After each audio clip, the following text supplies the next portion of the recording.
If you're looking for some straight up marketing advice that's super chilled and also a bit of a laugh, then grab yourself a drink and get ready for Marketing and Margaritas, a podcast that makes marketing entertaining. Brought to you by Rebel Nation, direct from regional Queensland.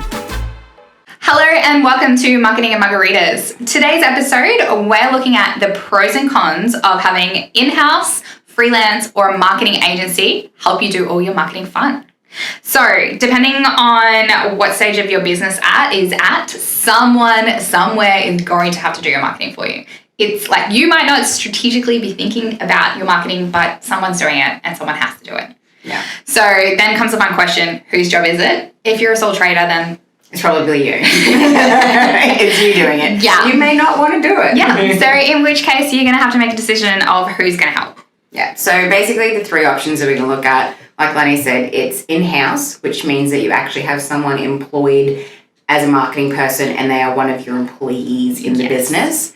There's agency. So that's like what we do, where you engage with a team of people who have all different skills and stuff. And then there's freelance. So that's when you engage a single like contractor, I guess is a way of putting it. And that freelancer is generally just sort of them, and they might have one or two other people helping them out sometimes. But yeah, that's the three different sort of styles of marketing that we're going to look at today. We're going to look at the pros and cons as unbiased as we can, because Jay's actually done all three of these positions in her career. Have you not all done all three as well? Well, I have been in-house. You in an agency now? Yeah, I guess I have kind of freelanced a bit, but not in the same capacity as you have. Yeah, so I guess freelance like as a livelihood.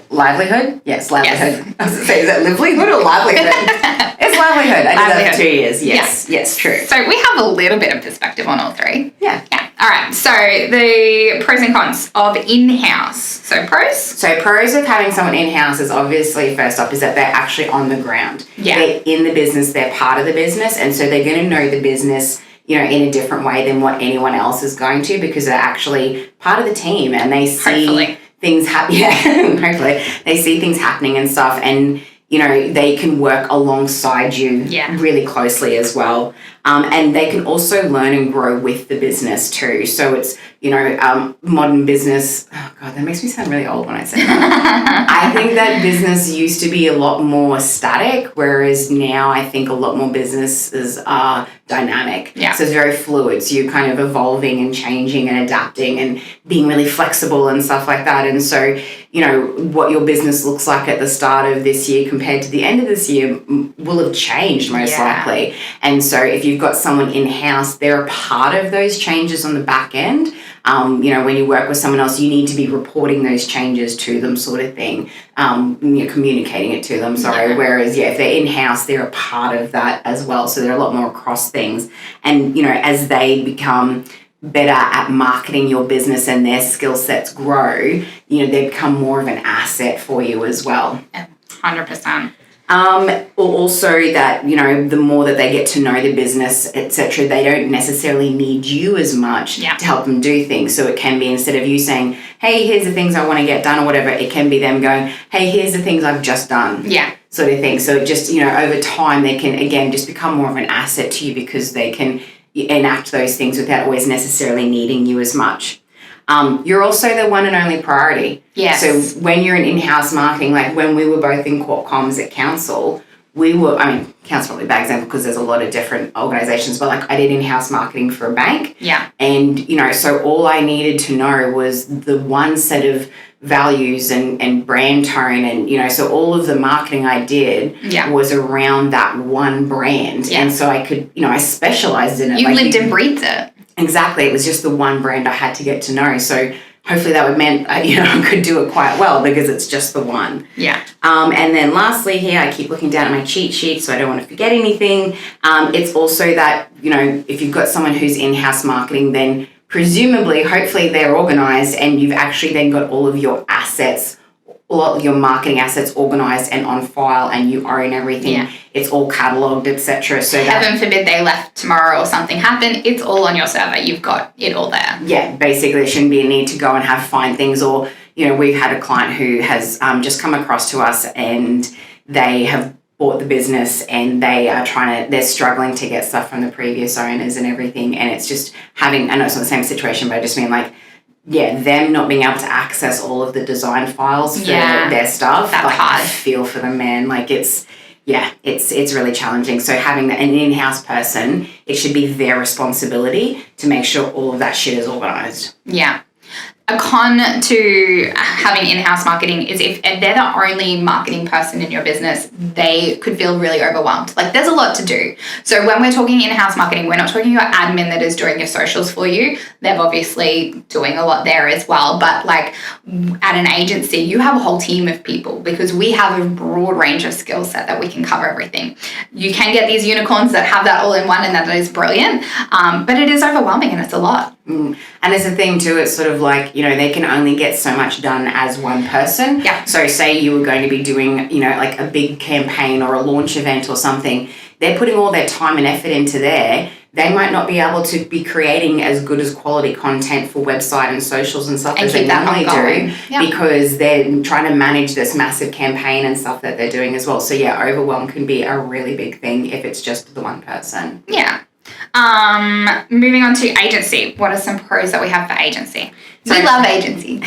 Kind of say too, and as another con I know from me for being an in-house marketing person, is that when it is just you, sometimes businesses can treat you like, you're just going to take care of all of this and I don't have to do anything. So they can feel really unsupported as well. And marketing is not an exact science. It's not like maths where you're like, okay, if I do this social media post and I update this on the website, then that will equal this amount of clients. Yes. Like, it doesn't work like that. So you don't know if what you're doing is the right idea or the right track or the right approach, the right channel, etc. So when you're an in-house marketer, sometimes they don't have other people to bounce ideas off of. I had a boss that was a little bit preemptive and concerned about some of how social media worked at the time, and so was a bit untrusting on things. And I said, look, we've got this idea, we're going to do this. And they're like, but what if it doesn't work? What if it goes bad? I'm like, well, I'll just delete it and it'll go away. Like, we'll take it down. It's like, but what if it goes bad? But what if it goes good? And this is how we learn. Yeah. So especially if you're the only marketing person with non-marketing people. Yeah. It's either that they generally don't understand what you're doing or how it works, or there can be fear involved, or they just have no interest. Yeah. So they don't want to help deal with it. They're just like, just whatever you think is what will happen. And then there's a lot of responsibility that can happen, especially like I've seen this happen in like young graduates who come straight out of uni. They go into a marketing position where they're a marketing assistant, but they don't have a manager. They don't have a mentor. They don't have anyone to guide them, and they've come out green. Yeah. And they just, they almost get chewed up and spat out, man, because they just don't have any guidance and stuff to help them through. So I feel like that was more poor cons for the marketing staff than it was for the business there. Yeah, okay, that's a really good point. Yeah, all right. Okay, agency pros. Happy. Cool. So agencies can also, like, depending on the relationship that you have with them, but for example, we have a lot of long-term clients and we have like select retainer clients, etc. as well. We like to find a good fit and stay with you. And that's it. We're really about the longer term stuff. Like shorter term stuff is not very interesting to me. I prefer to be with someone long term because you grow with them in the same way of having in-house marketing. If you've got an agency that you're actually partnered with, not just someone who go to for dribs and drabs, but if it's an actual partner, then they can grow with you as well. And that way they can be, proactive. They can be spotting opportunities and potential challenges and stuff, so that it doesn't always have to be on your shoulders. Yeah. They can take that marketing burden off of you, which I know that, for our clients, I like being able to do that. I want to make their lives easier. I know that running a business can be really challenging. And so if I'm like, I love doing marketing, if they don't, cool. I'm happy to do that for you because I can take that responsibility off you and I know I can do it well. So that's something that I think, if you partner with an agency, then you can get that sort of growing with your business as well. It also costs less than an in-house person generally, like depending on what your level, I suppose, of relationship is. But it's sort of, if you get an agency, then you're sort of getting a full suite, like I said, a full suite of different skills. Yeah. As opposed to one unicorn person or the wage of somebody. If you hire an agency just for what you need, then you can get, video and design and comms and PR and website. Strategy and web and coding and everything. Yeah. All under, less cost than what it would be employing that person in-house. So that can be another pro there.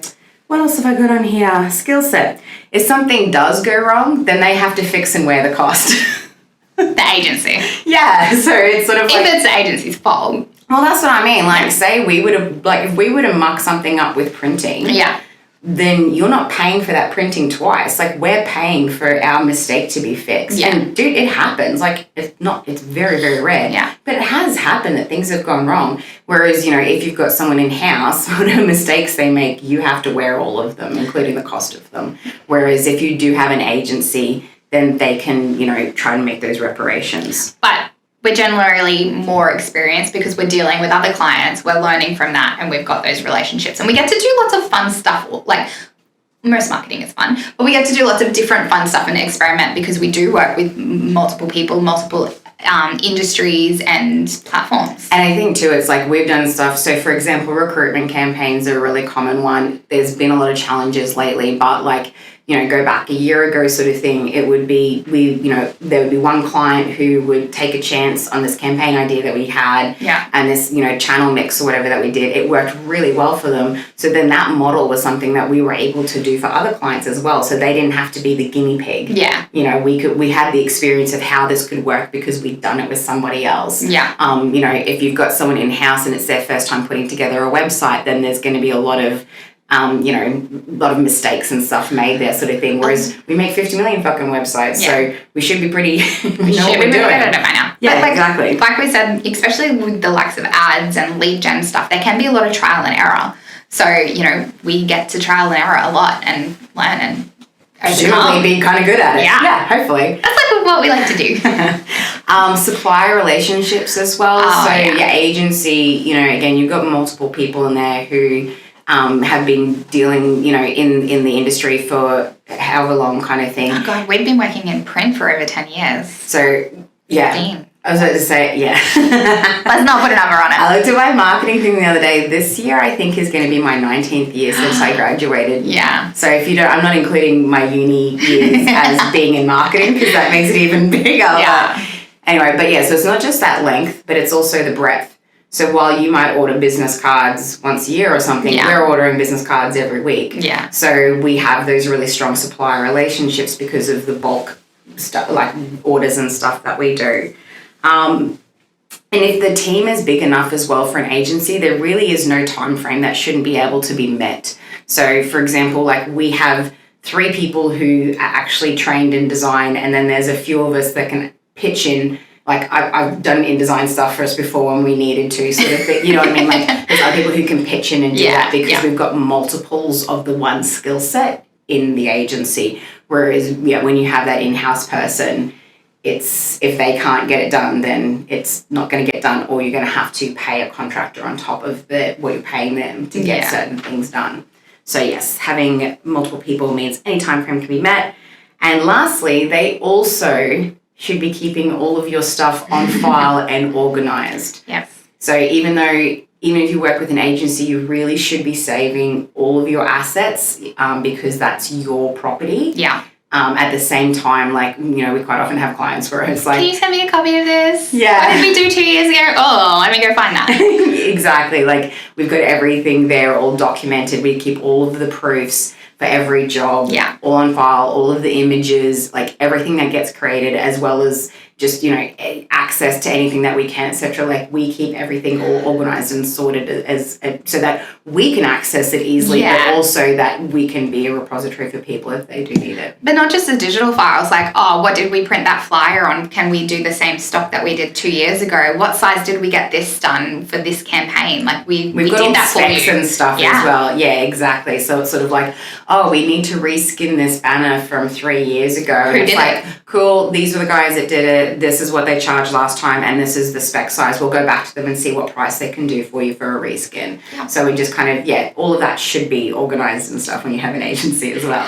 And just you made me think of client relationships, we do a lot of legwork between suppliers. Yes. So that is definitely... And we say we mean you. Yep. So that's definitely a time saver when you're working with an agency, like not just knowing who to talk to and what to ask, but that back and forward can be a lot. Yeah. And even not just doing on the quoting side and stuff, which is where the you print liaison as well. Yeah, like we had a client who they like to get us to do their liaison and everything, but situations changed and we had this one job where they had to actually go to the printer direct. Yeah. And it was really upsetting for them because what came back was shithouse. Oh. And they just didn't know. And the printer wasn't trying to do a bad job. No. But they weren't the same printer that we'd gone to previously who knew all the work really well and did it the way that we liked it and we knew it would be done. The specs were wrong. It was just a real mess up. And it was a really passion project, so it was like really quite heartbreaking for them. So, when after that project finished, like the next time they really changed some things on their end so that we could actually do the printer liaison and stuff. They definitely valued our service then, I guess. Yeah, they definitely did. All right, so cons for working for an agency. Now, I know Jade has said that price can be a pro for working with an agency compared to in-house, but it can also be a con just because it depends how much work you do through it and what you compare it to. But you might not have in-house as well. So you might just you've been doing the marketing and not paying anyone because you've been doing it. And so then you go to hand over a heap of things. And it's like, holy shit, this is how much this costs. And it's like, that's how long that takes. Yeah. But if you compare it to a salary of having that skill set in-house, that's where that pro and con can just be relative to perspective.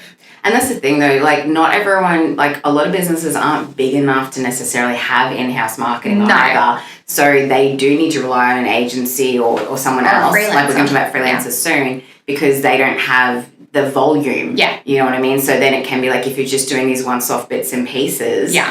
Or if you're starting out and stuff too, man, we're a premium agency. Yeah. We're not the right fit for everybody. No, and it sounds harsh, but we have said to startups and people that we've met who we've genuinely liked and wanted to help and work with, but gone, if we're not in your budget, maybe, a freelancer or, your neighbor's cousin's son that's studying design might be a better fit to get the ball rolling. Absolutely. Because you have to start somewhere and something is better than nothing. And we can always, we always try and give some help and advice on how they could do things themselves or things to watch out for or whatever. But it's I've had people come to us where they're like, we found this person and they can do the website at this cost. Can you match it? And I'm like, no. Yeah. That if you want a website done to the level that we're going to do a website, I'm not going to do shit. Yeah. So I'm not moving my cost so I can do shit. Now I can be flexible on cost for certain things. So if it's okay, you're going to do this work yourself or provide this, or you don't want to do that part of it, that's fine.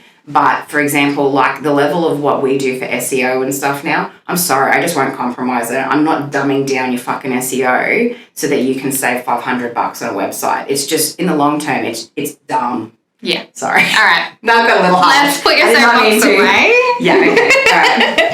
Okay, so cons for agency, just a reminder, can be exceed depending what you're comparing it to for freelancer. And the other one is we will love you like you are our only clients. But you're not. But you're not. Okay. So Jade promised that, that usually there is no time frame that cannot be met. We've told you we will do something on a time frame. We will be in the office making sure it gets done because that's our promise to you. Your staff might go, I have to go home, I've got sick kids. But, that's the thing. But yeah, so it's a con, but it's a plus because we do get to play with other clients and see how different marketing works. Yeah. And I just think it's one of those things that, I think on our end, we need to have really good communication and set expectations and stuff. There's boundaries. Yeah, but I mean, if people come to us and they're like, hey, I'm hoping we can get a website live next month. And it's I'm sorry, that's just not going to happen. We get booked up. Yeah, exactly. And it's the amount of times we've had a client who might take them 6 months to get their XYZ material to us, and then a week later they're contacting us going, how's that going? And I'm so we're doing the stuff that the people before you gave us. Yeah. You don't get to jump to the queue just because you all of a sudden decided to do something. Yeah. We have to take care of other clients as well. It's just being fair. It's harsh but true. Yeah, basically. We love you, but you're not the one and only in our life. 100%. We can't just drop everything for you, which your in-house marketing does. You know what I mean? But that can be the con because she's got other things to do or they've got other things to do. And taking them away from doing stuff because you think your stuff is more important, that can happen too, yeah. Yeah. Okay, so the last one is freelancer. So pros for freelancer. Okay, so freelancers, generally they're working from home. They may have one or two people helping them out and stuff, so they just don't have overheads or whatever. Yeah. And so they're cheaper. Yeah.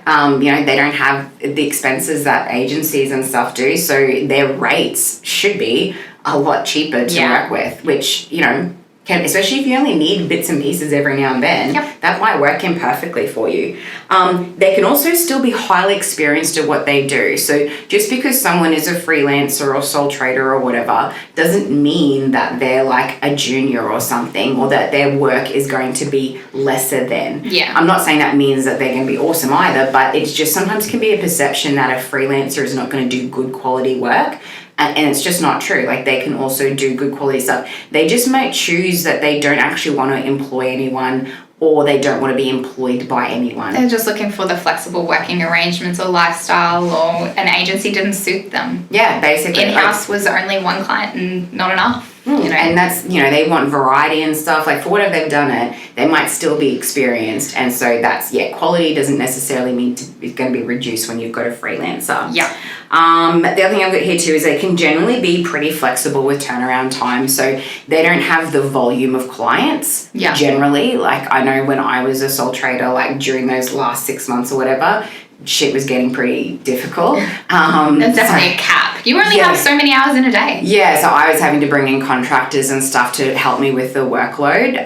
But most of the time, freelancers are a lot more flexible with time, because they only help a handful of people. Yeah. So they can sort of be like, oh, that's cool, I'll put this aside and get this done for you right now so that you've got it, sort of thing. Or just in general, like, you might be waiting 2 weeks for an agency and only 2 days for a freelancer, sort of thing. And it's just volume. Yeah. Awesome. Well, a con to that, off the back of that exact point, is that they could ghost you. Obviously, anyone could do that, but if a freelancer dropped off and took all your work with you, and then you don't have any of your proofs or the working files or anything, it's gone. Yeah, and we see that from people as well. It's really sad, man, when it's like someone has been working with a freelancer, and I've been seeing one where she was working with this web developer for years and years. Really? And then he, like, I don't know, she thinks he might have had like a bit of a mental breakdown or something like that. So it was really sad, and she didn't want to badger him, but she didn't have access to her website. So there was this website sitting there that was hers, that she'd never, in her thing, she was like, I've never bothered getting it because I just send everything to him. Yeah. He immediately does it, and then he just stopped taking my calls one day. And emails and stuff. You know what I mean? Like, it was really shitty. That's hard. Yeah. So that's a risk. Not to mention, if they get sick or go away, there's no one to fill in for them. Yeah, exactly. So when it is just you, it is just you. Yeah. And like I said, I used to use contractors and stuff, sort of thing, which is fine when you can anticipate the work getting high. But, if someone was to just get really sick, they can't organize anything to happen because they're just sick. So it's like, if you needed something done that day and they're struck down in the morning and they can't move or get out of bed, the buck stops with them. It's gone. Yeah. That's it. You're going to have to do something else. So a freelancer is generally, there's a risk as well. And, the relationship may not last for years. They could close down in a few years. They may decide that freelancing is not for them. They might change career path. Like, if your work's in-house or with an agency, you've got it on file. You can pick that back up. You know where everything is. But when it's with a designer and that you've heavily relied on their style for a long time, that can happen anywhere. But, it's a bit more risky with a freelancer. Yeah, I think too, like, if you've got someone in-house, they're employed with you. There's some certain stability there. If you're going to an agency, then chances are it's an established business. So it's like, you can be like, okay, you guys are going to be here in 10 years' time. Yeah. Whereas freelancers, there are definitely people who will freelance their whole career. Yeah. But a lot of people use freelance as an in-between occupation. Yeah. And generally not something that they do for life. And so that way it can be, it's a lot easier for them to sort of pack up. Yeah. And not be available anymore. Without a lot of warning too, if they just decide, I'm done. Which feeds into the ghosting thing, sort of thing. Like, sometimes it is just that they're shut down and that's it. Not contractably obligated and to give you any warning. Yeah, basically. So 100%. All right, that's our 3. We do have a wrap-up tip for you. Keep track of all your logins, your files, your projects, at least your final artwork. Ask for any reporting so you can see progress if you're using an agency or a freelancer, depending on what the work that they're doing for you. That's even really in-house. helpful. I just think that people reporting back to you on how things are going. Like I said, having all your logins, your templates, your files, no matter which of those three that you're working with, you should have access to all of your stuff. It's your stuff. Yeah. So one way or another, you're paying for things to be created. So you need to make sure that you know where that stuff is saved and that you have access to it, no matter if the employee quits, the agency drops you, or the freelancer fucks off. You can hand it over to someone else that's ready to go. Basically. Or take it up and do it yourself. I think we've established that that's probably not happening. That's why they're listening. I don't know, man. Marketing's a lot of fun. I don't know why more people don't want to do it. Yeah, fair enough. I got nothing to add to that. Anyway, hope you liked our episode on freelance agency and marketing in-house. Have an awesome afternoon. Cheers. Cheers. Thanks for listening to this episode of Marketing and Margaritas. Find more free marketing tips, tricks and laughs at rebelnation.com.au.